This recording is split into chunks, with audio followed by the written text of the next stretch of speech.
Kwa hivyo mheshimiwa amesema tulete pole kwa familia hii, na amesema ako pamoja na nyinyi kama familia, na amesema pole sana. This family we have come from very far, kwa sababu Mary kwa ile ward inaitwa Surai ndiye alituintroduce huko, na alifanya kazi kwa ofisi ya mheshimiwa, kwa amesimamia mambo ya Uwezo Fund, na aliweka hiyo pesa vizuri, na wamama wakapata pesa sana na vijana, na kwa sababu hiyo hatungekosa kufika hapa. Kwa hivyo pokea hizo salamu za mheshimiwa na pole yake.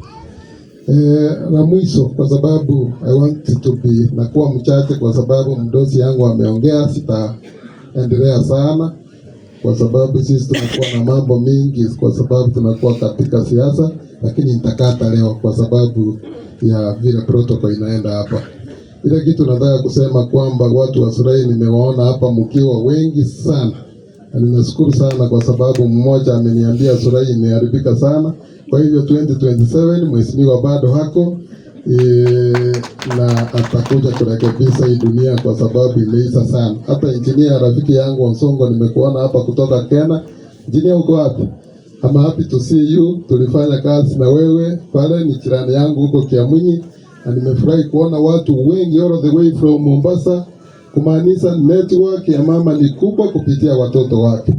Mary, you are a good person. We have worked with you na tujawahi achana sisi watu wale tulikuwa tunafanya na mheshimiwa.